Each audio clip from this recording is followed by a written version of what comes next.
After the end of World War II, the world was split into two, East and West. This marked the beginning of the era called the Cold War.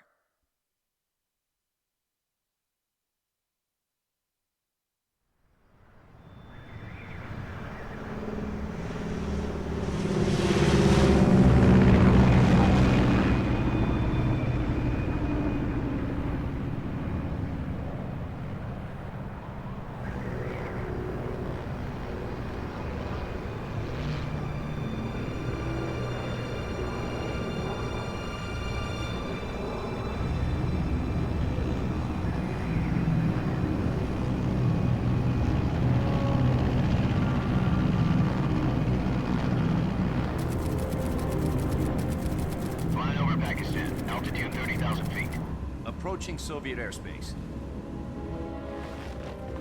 20 minutes to drop off. Commencing internal depressurization. Equipment check. Arm main parachute. All right. You ready to go? Drop zone still showing a high pressure mass. Cav okay. Good. We've got high visibility.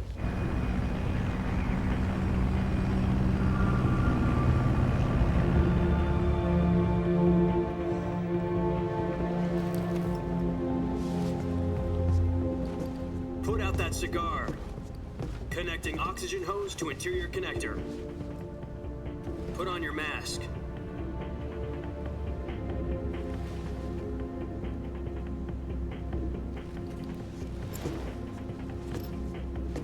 Does this panty waste know what he's doing? Approaching release point. 10 minutes to drop off. Hey, are you deaf? He said put out the cigar and put on your mask.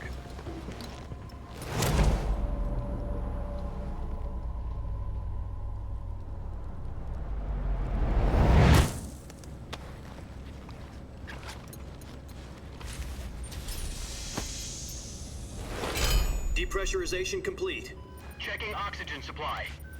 6 minutes to drop off. Opening rear hatch.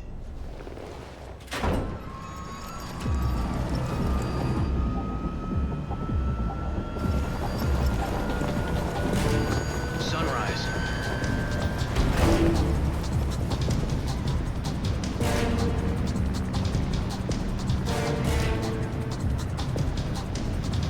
External temperature minus 46 degrees Celsius. 2 minutes to drop off. Stand up. You'll be falling at 130 miles per hour. Try not to get frostbite from the wind chill. 1 minute to drop off. Move to the rear. Activate bailout bottle. This is one for the history books. The world's first halo jump. 10 seconds to drop off. Stand by. Status okay. All green. Prepare for drop off. Countdown. 5, 4, 3, 2, 1. Spread your wings And fly. God be with you.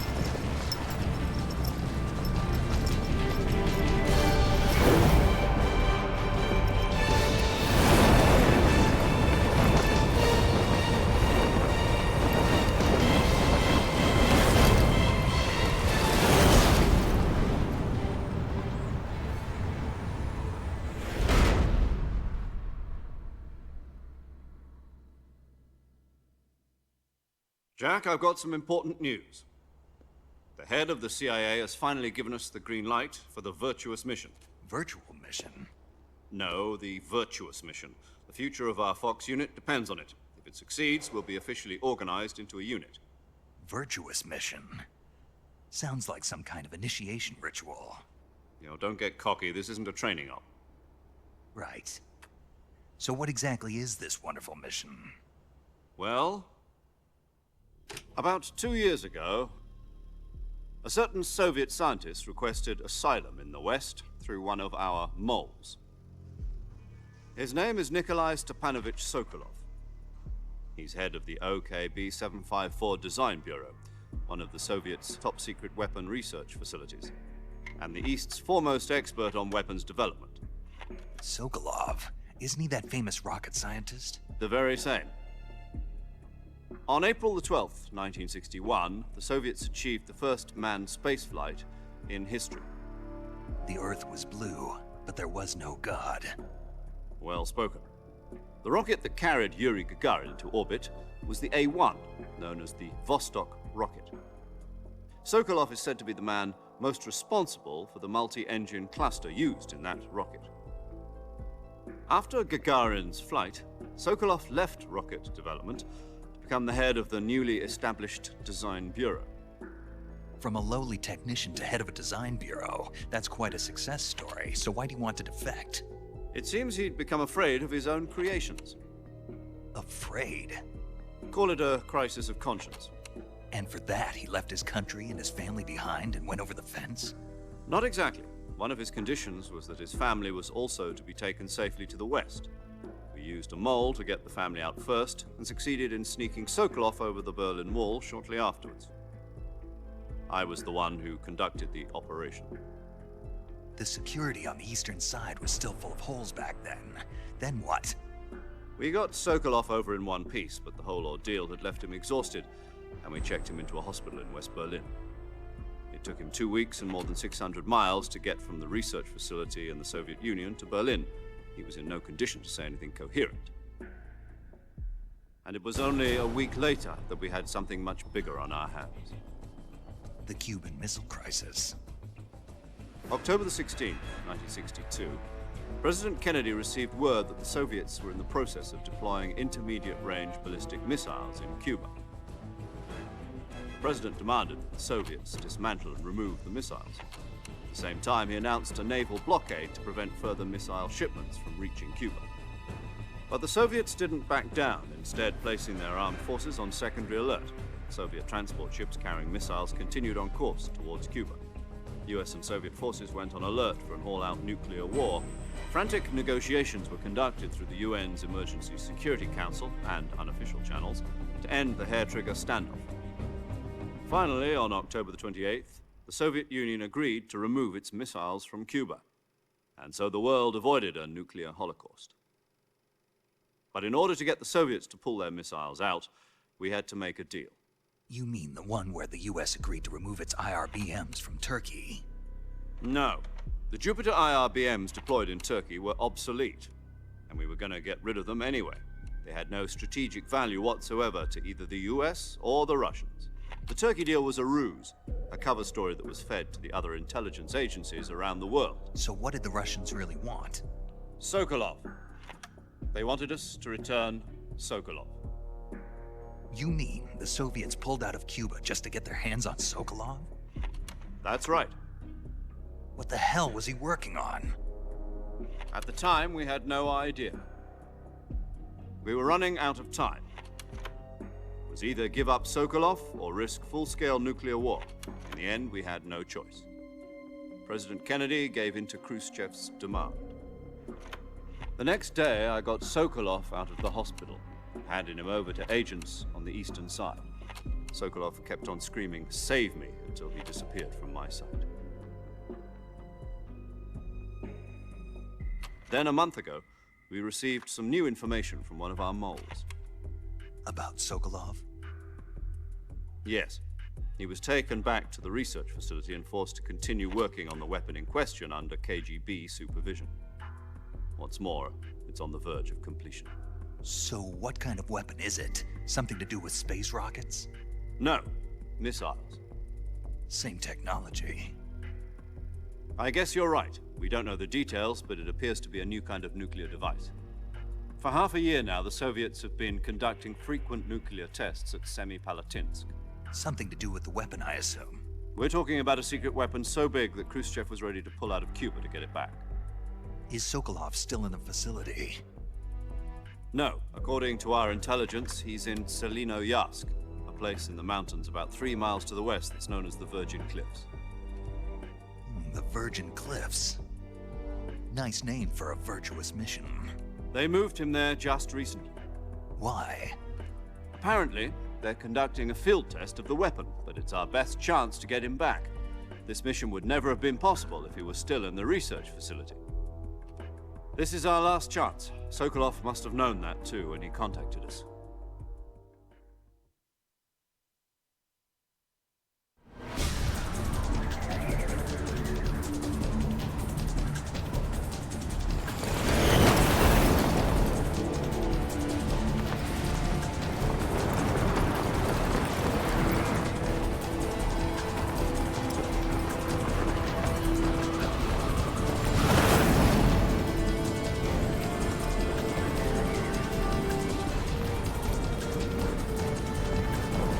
Listen up, Jack.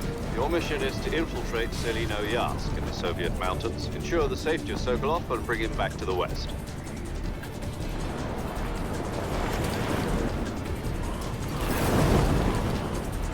If we don't get Sokolov back before that weapon is complete, we'll be facing a major crisis. The clock is ticking.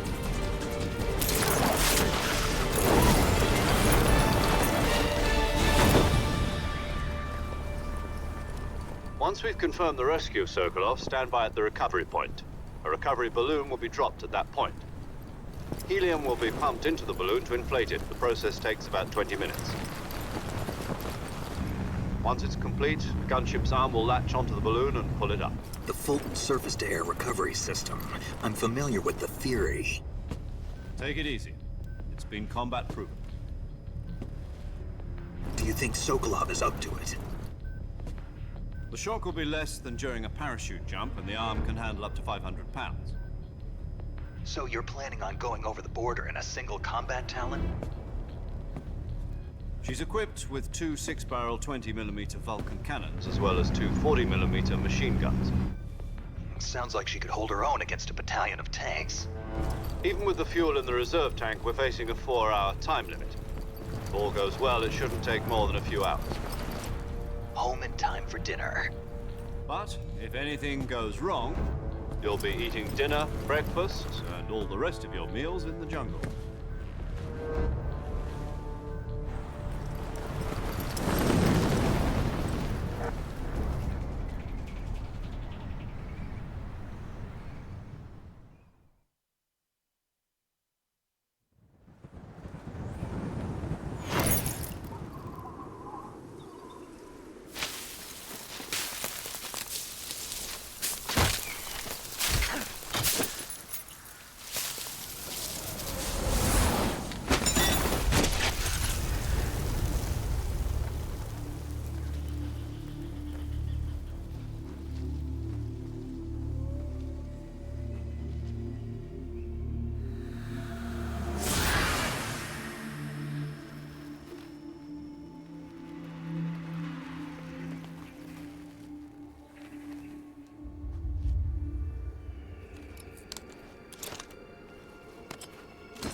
Do you copy? You're already in enemy territory, and somebody might be listening in. From here on out, we'll be using code names to refer to each other. Your code name for this mission will be Naked Snake. I'll be referring to you as Snake from now on. You're not to mention your real name. Snake? Oh, you don't like snakes? What do you mean? You've eaten one before, haven't you? In survival training? I'm glad to hear that. I don't know if I'd ever order one in a restaurant, but... Be careful, you might not have a choice. What about you, Major? What should I call you? Let's see. I'll be Tom. Call me Major Tom. This will be a sneaking mission. You must not be seen by the enemy. You must leave no trace of your presence. Is that clear? This kind of infiltration is the Fox unit's speciality. In other words, weapons and equipment are procured on site. That goes for food as well. You're completely naked, just as your name implies. Great. Now I see why you asked me if I like snakes. I suppose calling me Snake was your idea of a joke, too. No. There's a good reason for that. I'll tell you later when the time is right. Gotcha. Getting back to the subject, how exactly am I supposed to feed myself? You've been issued a knife and a tranquilizer gun. Use them to hunt for food. You'll also find some medical supplies in your backpack. Yeah, about the backpack. I lost it in a tree on the way down. I see. Well, you'd better go back and get it then. You know where it is? No problem. I can see it from here. It's stuck on a branch. To climb a tree, Stand in front of a tree that's covered in ivy and press the action button. I'll be monitoring your progress over the radio. We can't risk violating Soviet airspace, but I'll be in the gunship. My frequency is 140.85. I'll give you a call if I need to talk to you. If you need to talk to me, use the send function. Okay, Snake, go get your backpack.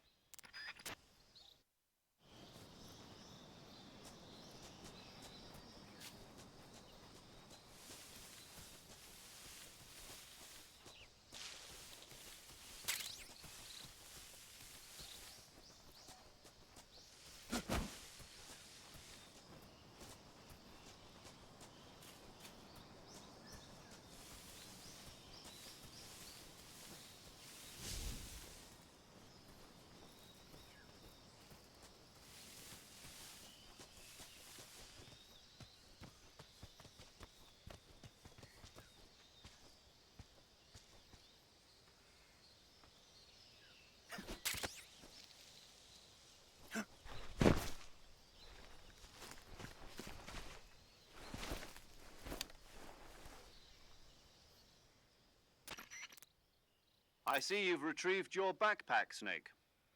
To equip a weapon, it's necessary to take it out of your backpack.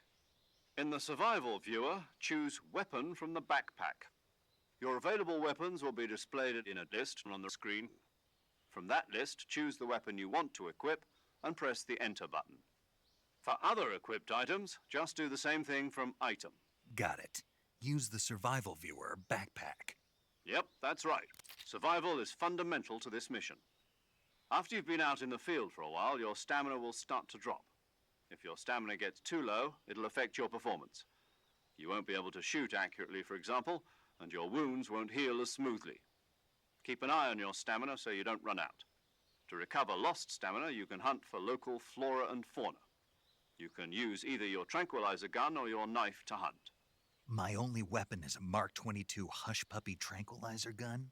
That's right. It's been fitted with its own suppressor. However, the suppressor will deteriorate every time you fire. Once its durability reaches 0, the noise suppression effect will be gone. So don't get too trigger happy with it. The suppressor's durability is shown in the icon. Any weapons and equipment beyond what you're carrying now, you'll have to find as you go. I have to find my own weapons and equipment?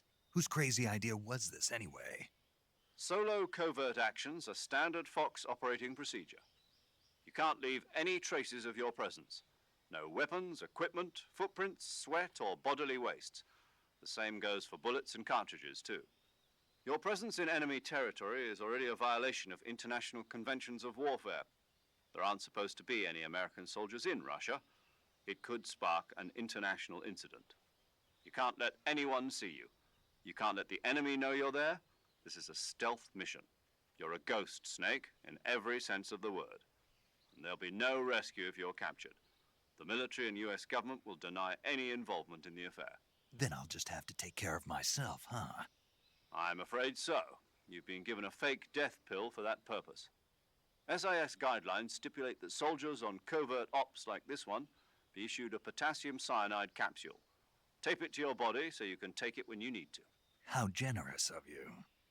Use it if you're taken prisoner by the enemy. It'll send you into a state of false death for a short time. Fooling them into thinking that I'm really dead. So how do I come back to life? Just take the revival pill. You mean that thing they put in my tooth before the mission? That's the one. But be careful. If you remain in a state of false death for too long, nothing will be able to bring you back. Remember that. I'll keep it in mind. You said this was a solo mission, right? Right. I guess that means I can't count on any reinforcements. Correct. The mission rests entirely in your hands. A real one-man army. Relax. There's a support team ready to back you up over the radio. Who? I'll introduce them to you. This time, survival is of utmost importance. The first member of the support team will be in charge of monitoring your physical condition, acting as a medic, so to speak, as well as recording your mission data. She's a member of Fox as well, and she's here on the gunship with me. She? Hello, Snake. I'm paramedic. Nice to meet you. Paramedic. As in a medic who comes in by parachute. Aren't you going to tell me your real name? Are you going to tell me yours, Mr. Snake? My name, huh? It's John Doe. And they call you Jack for short. You're a regular Captain Nemo. A name means nothing on the battlefield. After a week, no one has a name. What's your name? Jane Doe. Very funny. I wasn't joking, but I'll tell you my name only if you manage to make it back alive. My frequency is 145.73. She's also in charge of recording your mission data. Whenever you want to save, send a message over the reserved save frequency, 140.96. So saving lets me record my mission data. That's right. It also records the state of your health. Good to know. There's one more person I want to introduce you to, Snake. Huh? Speaking of snakes, you remember the boss, don't you? A legendary soldier and your mentor. Actually, it was the boss that got the DCI's authorization in the first place. She's going to be serving as Fox's mission advisor. The boss is? She also helped me plan this mission. She and I were at SAS together. Jack, is that you? How many years has it been? Boss? That's right. It's me. Oh. Talk to me. Let me hear your voice. It's been 5 years, 72 days, and 18 hours. You've lost weight. You can tell just by the sound of my voice. Of course I can. I know all about you. Really? Well, I don't know anything about you. What's that supposed to mean? Why'd you disappear on me all of a sudden? I was on a top-secret mission. You didn't need me anymore. But there were still so many things I wanted you to teach me. No, I taught you everything you needed to know about fighting techniques. I taught you all I could. The rest you needed to learn on your own. Techniques, sure. But what about how to think like a soldier? How to think like a soldier? I can't teach you that. A soldier needs to be strong in spirit, body, and technique. And the only thing you can learn from someone else is technique. In fact, technique doesn't even matter. What's most important is spirit. Spirit and body are like two sides of a single coin. They're the same thing. I can't teach you how to think. You'll just have to figure it out for yourself. Listen to me, Jack. Just because soldiers are on the same side right now doesn't mean they always will be. Having personal feelings about your comrades is one of the worst sins you can commit. Politics determine who you face on the battlefield. And politics are a living thing. They change along with the times. Yesterday's good might be tomorrow's evil. Is that why you abandoned me? No, it had nothing to do with you. I already told you, Jack. I was on a top-secret mission. A soldier has to follow whatever orders he's given. It's not his place to question why. But you're looking for a reason to fight. You're a natural-born fighter, but you're not quite a soldier. A soldier is a political tool, nothing more. That's doubly true if he's a career soldier. Right and wrong have no place in his mission. He has no enemies and no friends. Only the mission. You follow the orders you're given. That's what being a soldier is. I do whatever I have to get the job done. I don't think about politics. That's not the same thing. Sooner or later, your conscience is going to bother you. In the end, you have to choose whether you're going to live as a soldier or just another man with a gun. There's a saying in the Orient, loyalty to the end. Do you know what it means? Being patriotic. It means devoting yourself to your country. I follow the president and the top brass. I'm ready to die for them if necessary. The president and the top brass won't be there forever. Once their terms are up, others will take their place. I follow the will of the leader, no matter who's in charge. People aren't the ones who dictate the missions. Then who does? The times. People's values change over time, and so do the leaders of a country. So there's no such thing as an enemy in absolute terms.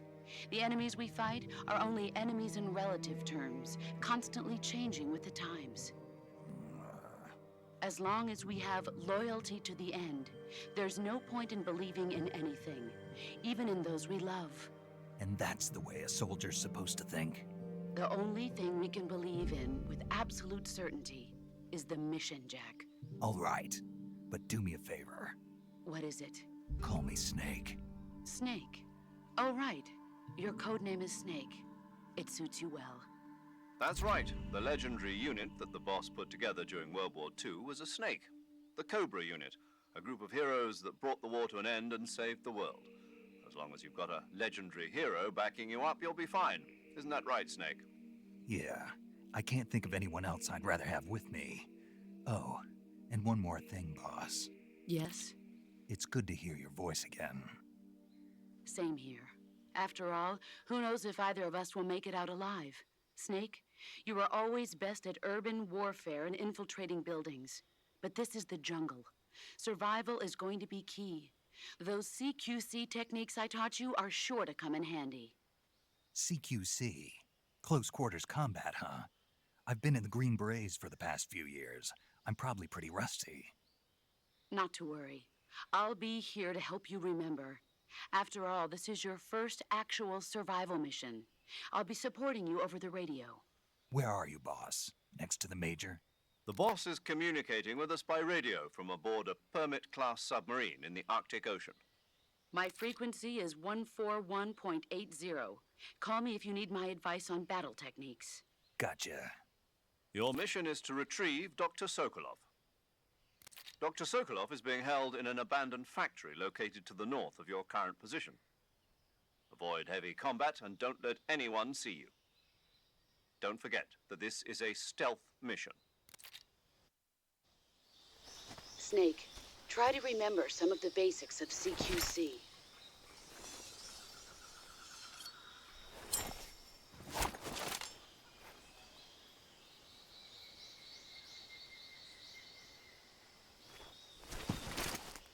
Commencing virtuous mission now.